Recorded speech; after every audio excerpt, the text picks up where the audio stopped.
Hi guys, welcome to my channel Pravalika vlogs. నేనైతే కొత్త రెసిపీతో మీ ముందుకు వచ్చానండి. ఇదైతే గోధుమ పిండితో చేసిన పకోడీ. ఒకసారి అయితే ఇలా ట్రై చేయండి, చాలా బాగుంటుంది. నేనైతే ఫస్ట్ టైం ట్రై చేసిన, మీకు కూడా నచ్చుతుంది. ఒకసారి అయితే ట్రై చేయండి. ఇంకా పిల్లలకి ఈవినింగ్ స్నాక్గా అయినా మనకు పెద్దలైనా మంచిగా ఇష్టంగా తినచ్చు.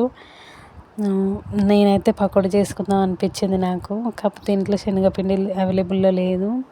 ఇంకా అందుకని ఒకసారి అయితే ఈ గోధుమ పిండితో ట్రై చేద్దామని అయితే చేస్తున్నా. సేమ్ శనగపిండితో చేసిన వాటిలాగానే అనిపించింది టేస్ట్ అయితే. ఒకసారి అయితే ట్రై చేయండి, బాగుంటాయి. ఇంకా ముందుగా అయితే ఒక 4-5 పెద్ద సైజు ఆనియన్స్ అయితే కట్ చేసుకోవాలి సన్నగా.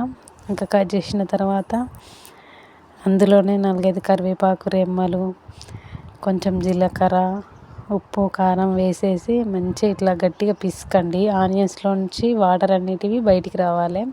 అంత మంచిగా గట్టిగా పిసికిన తర్వాత ఇంకా ఒక 2.5 కప్ అయితే గోధుమ పిండిని వేసుకున్నాను నేనైతే.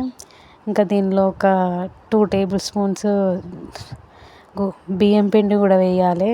మంచిగా ఉంటుంది టేస్ట్. మంచిగా స్నాక్స్ అనేటివి కరకరమంటూ ఉంటాయి.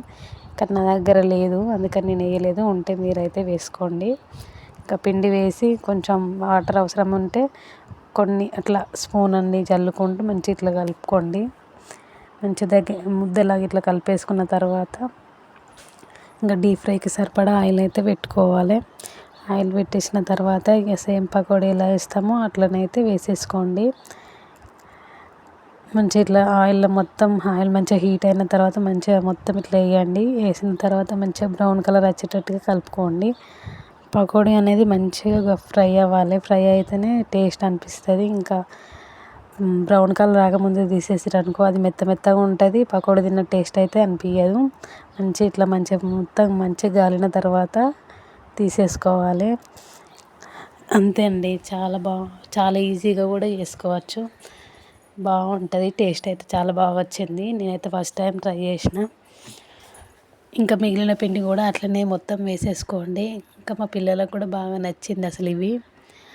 ఒకసారి అయితే ఇలా ట్రై చేయండి. ఇవైతే సేమ్ శనగపిండితో చేసిన పకోడీ లాగానే అనిపించింది నాకైతే. ఫస్ట్ టైం తిన్నా నేనైతే. ఇంకా ఇట్లా బియ్యం పిండితో కూడా చేసుకోవచ్చు, కానీ ఆ బియ్యం పిండితో చేసినవి ఒక 1-2 అవర్స్ తర్వాత కొంచెం గట్టిగా అయిపోతాయి. కానీ గోధుమ పిండి అట్లా కాలేదు, మెత్తగానే ఉన్నాయి. మీరు కూడా ఒకసారి అయితే ట్రై చేయండి, చాలా బాగున్నాయి అసలు. ఈ వీడియో కనుక మీకు నచ్చినట్లయితే ప్లీజ్ సబ్స్క్రైబ్ చేసుకోండి ఫ్రెండ్స్. Bye friends. గంట సింబల్ని అయితే కొట్టడం మర్చిపోవద్దు.